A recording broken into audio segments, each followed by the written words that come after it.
nice to have a go at a carving again. I've done one for a while, and I've had this rather nice piece of plum which came down earlier this year in strong winds off one of my trees, and I've had it sitting there for a good few months now, so it's had time to dry out a lot. And I can see a fish shape in this. It's got a lovely curve to it here, look. This is the sort of fish I think I can fit into it. So first of all I want to take out a section here around the tail so that I actually get this into the vise to work at it. So I've had to clamp it, clamp it here just for the moment, whilst I get my chainsaw and see if I can get the chainsaw just to thin down the tail area.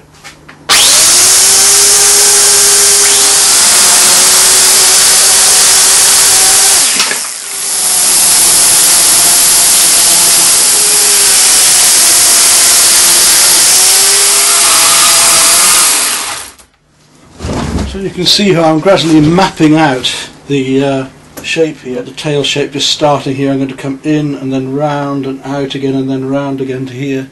Right, now chop through this piece.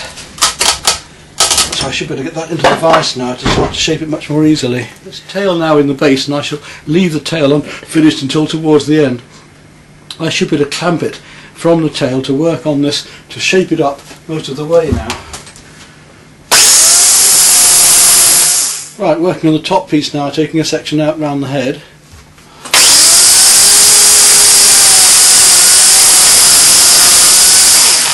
There we are, then now I've got to just curve it around here into the body. It's got to come round and then right round and in, a nice gentle curve.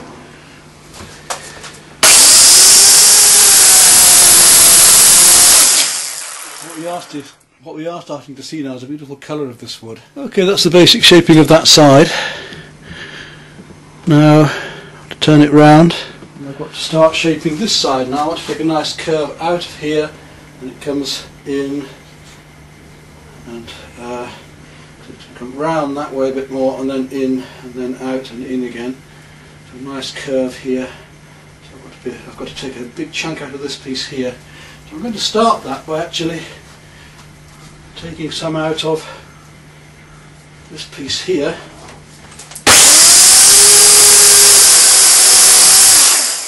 Just sort of down to the depth that I want this curve to go, so a little bit more. Like that there. Now I've got to bring up.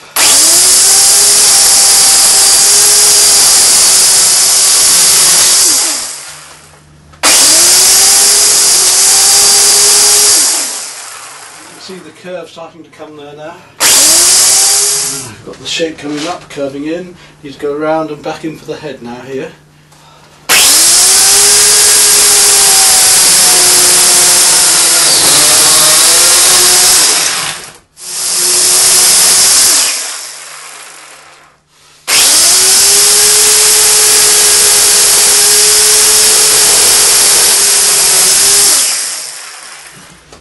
There's our basic shape now of the curve from the top. We're going to start working from looking at the shape of the actual fish, and we've got to leave room for the fins to come down. So our fish may be here. We've got to have the fins coming down, so I need to mark it out now. Right, we mark the fish off so the top of the head comes here, and then the fins back. Got the head, fins, 1, 2, 3, 4.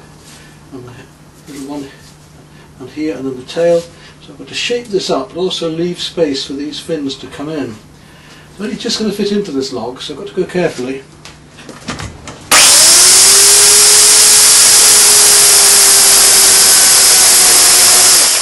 I've now sliced down to the base of that fin. I've also sliced down each side of this top fin here. Now I've got to take out these sections down here in a moment. See the fish shape taking place.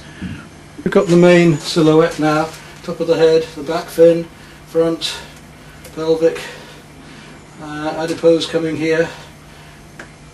Take the tail out.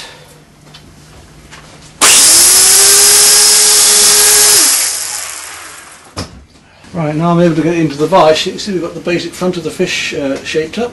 Now I'm just coming around to the tail here.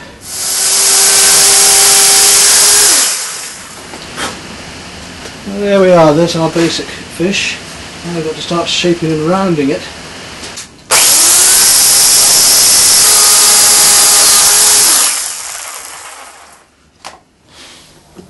Now you can see it taking shape far more readily from underneath.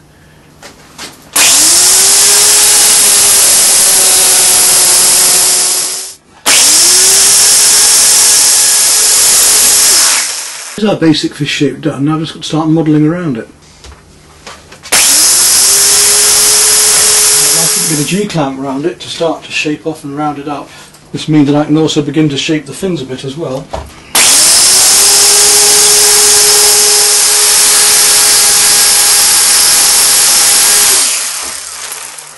So we're now rounding things off and shaping them up and making them flow. Shaped up the tail right through to the head.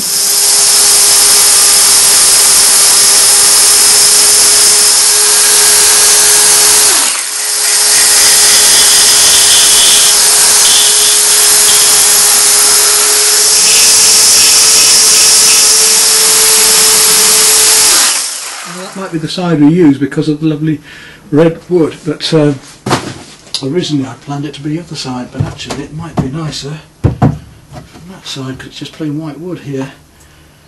So let's get a bit more shaping to it in that case. It's coming now. Be fairly gentle, we're getting around to the tail. I'm just shaping it up carefully.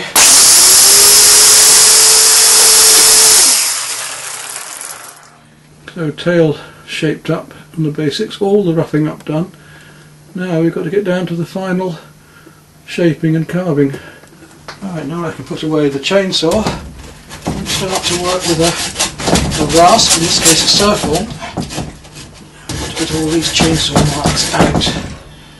To the left, as gentle as I could, but even so. Try and move all of these cuts with the chainsaw blade, get it nice and smooth. This will work. I'm hoping this will be worth it.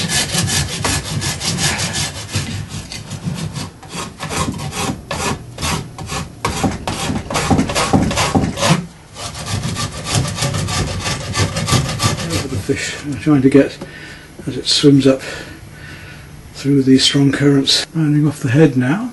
Tail and the basic shaping is done. Well, that's what we've got to so far. Now I need to carry on sanding it all down. I've got to start working on the fins to get those to the right shape as well. Now this is a very useful little tool for doing this sort of work.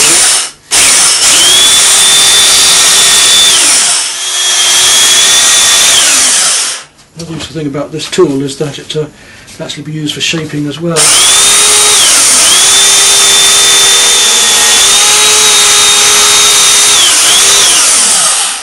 Smooth down almost the entire side of that fish. Now we've got to turn it over. Right, that's got the smoothness I wanted. Now it's any details that I want to put in. And again, I haven't had to use any ordinary or standard carving tools at all as yet, because you know, I've got problems with the arthritis and joints and so on. So power tools, so far have managed to get me through everything. The chainsaw, the rasp, okay, the surf horn I had to use a little bit of hand effort, but then using this sander, this little belt, portable belt sander, has been absolutely ideal, and it smooths it up, shapes it up beautifully. Well, I've decided actually that it's quite nice as it is, without doing any more detailed work on it. And I think what I'll do is just varnish it as it is, but I want to make a stand first. I want it to be up at this sort of an angle, leaping.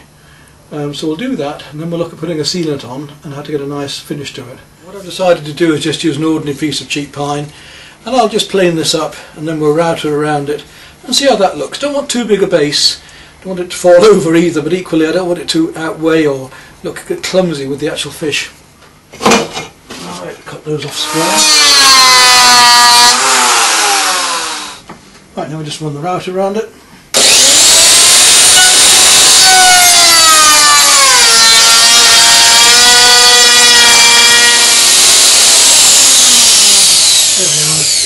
Just sand that down by hand there.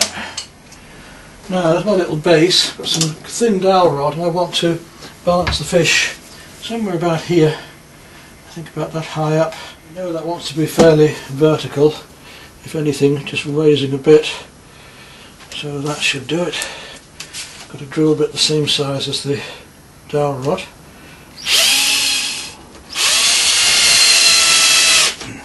Right, I've got these marked and ready, and We'll try that out now. How do I want it to be? Maybe slightly more that way than that. We can always trim these down afterwards, that's the point, is just to get the position first, and then we can trim them down to fit. Now let's try that. So how does that go? Let's see.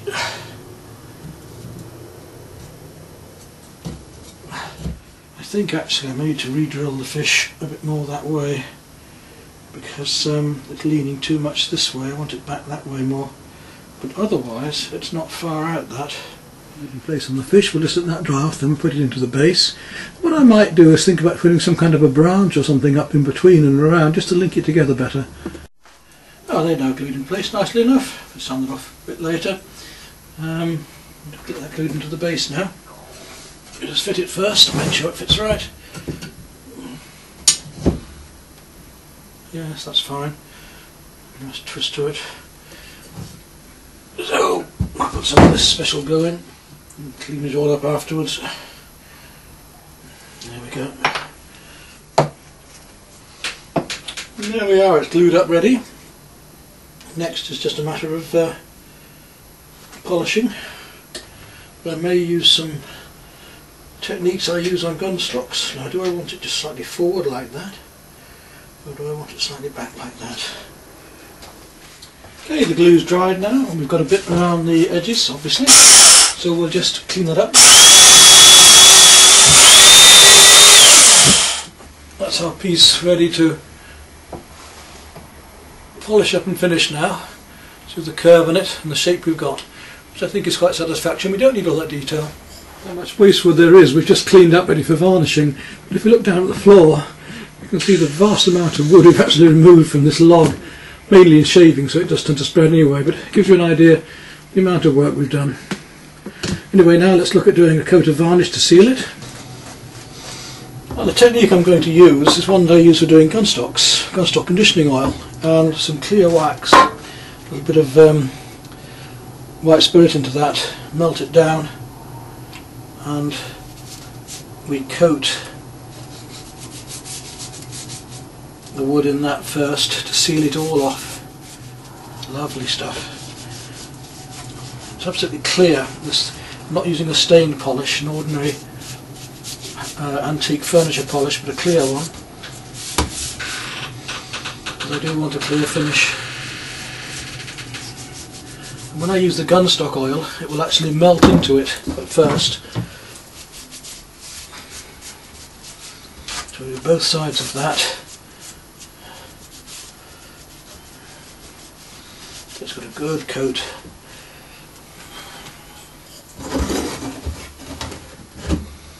It won't bring the wood out too much at this stage, just enough to give a lovely waxy finish. Lay it on its side, we'll do the underneath, make sure it's all done. Try not to miss any bits, even down the stems. So hopefully now I've coated it all in a nice thin layer of wax, which is soaked right into the wood with white spirit and the wax melted together.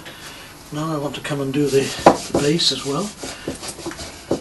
So that's given a really good coat, especially the ends where you know it's going to soak in a bit.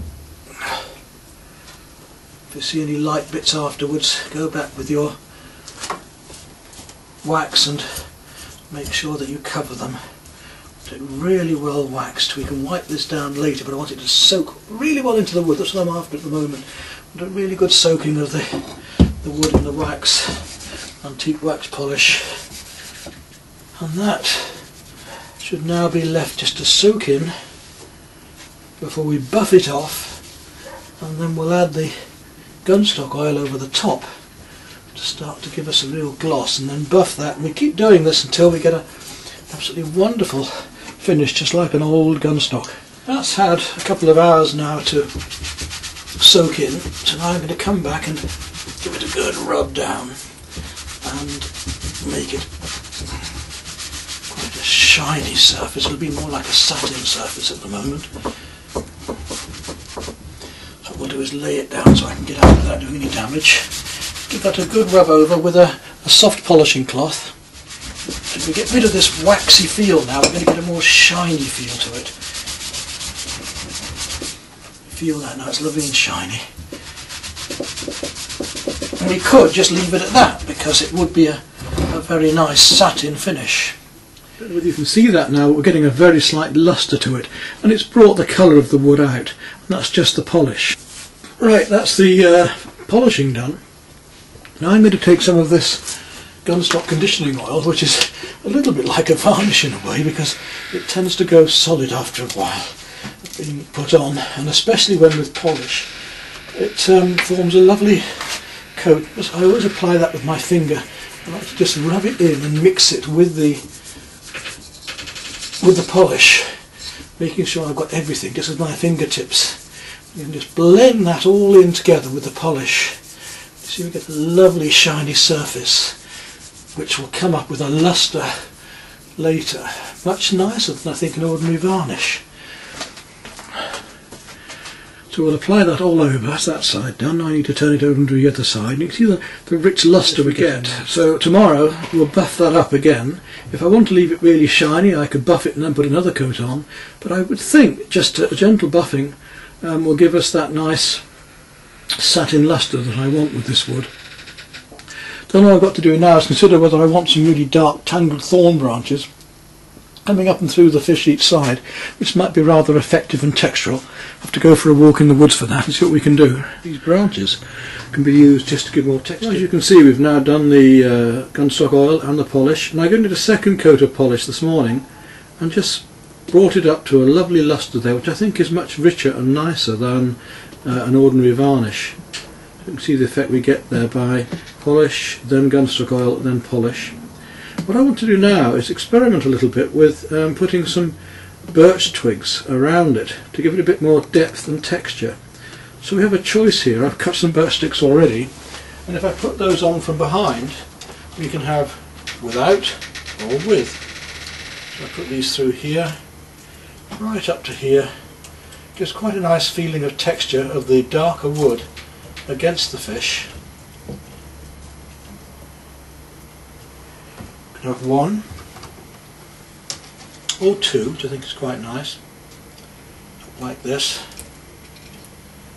Just push them in ahead there. Now obviously we could just have it like that and just put the branches on as you wish, or take them off as you wish. It seems rather a shame to drill holes into them. Equally, they're going to be a bit of a nuisance if they drop around like that, so I may well just drill 2 holes into the base here, just for those fittings to go into. So I'll just get my pencil now and mark where I want these to go, and I think actually that's quite a nice position.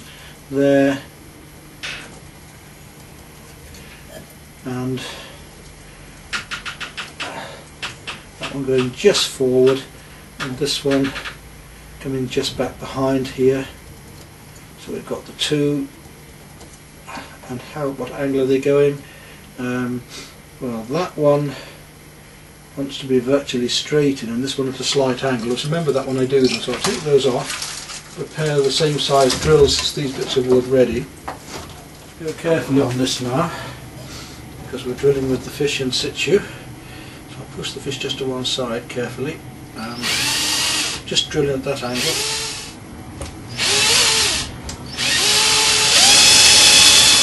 There we go. Should be deep enough, a little bit deeper on that one maybe. There we go. Now my trusty old open penknife, and those can always be filled again, and these can be pulled out if we really don't like them later or a client doesn't like them. At the moment I just want to trim this down now to fit into there, so good old penknife job. We'll just take that down to a point that will fit into there.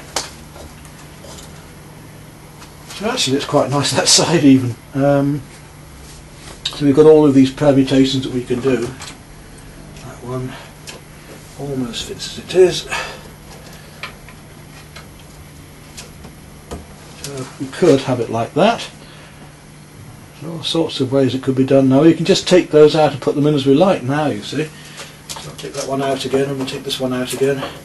and just bring that as it was going to be originally forward through here. Just try that out now. That's how we're going to have it originally. Push that down into there. We can move it as we want. And this one was going to go around here and up into there originally, like that. I think that's quite nice. Just bring that back a little bit, but we can tilt them as we want now. So there's our finished piece. Nice textural piece. Now we'll just take it out and do some final photographs of it outside.